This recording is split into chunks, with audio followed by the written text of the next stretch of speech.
मैं चंद्र संकरी ए गुरु तो हे दर्शन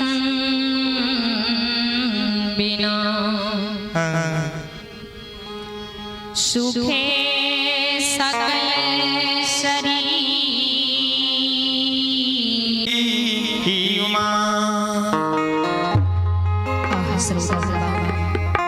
अपने सिर के बीच पहले अपनी सब की सेवा में आवे रहे श्रीमती संगीता भारती जिला सहरसा प्रखंड बिहरा आरन ग्राम से चल के आवे रहे जी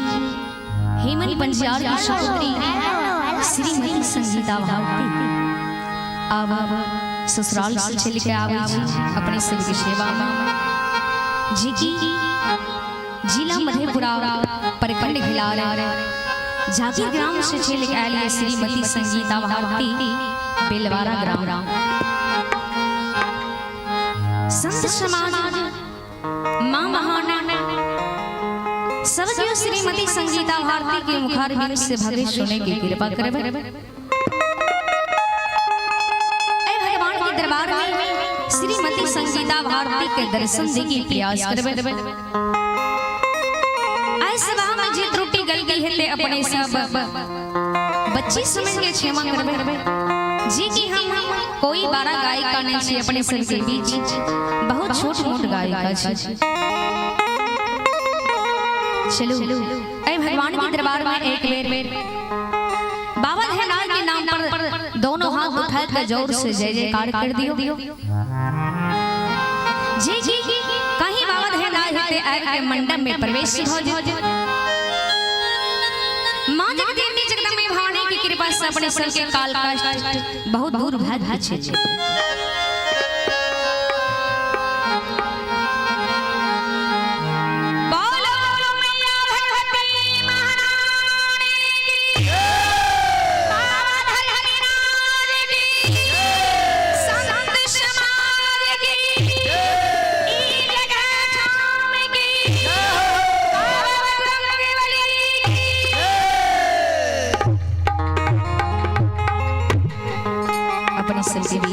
एक मां भगवती के हुए से सेवा करी शिव के बाद कोनो प्रसंग से सेवा करे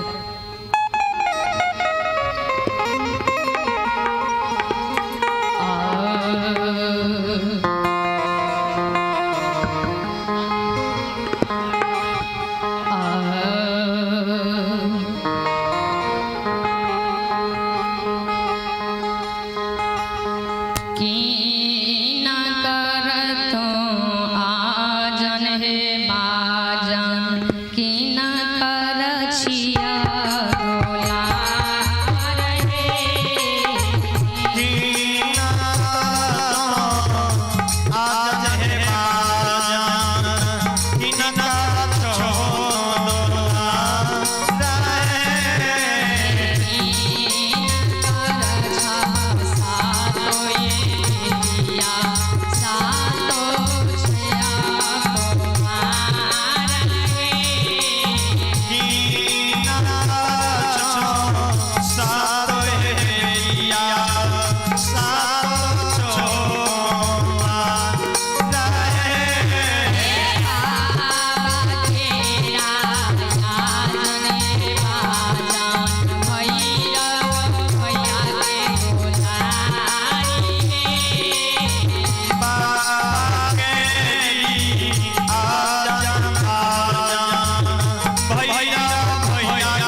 ये भगती के बेरा भगवती का सुमरण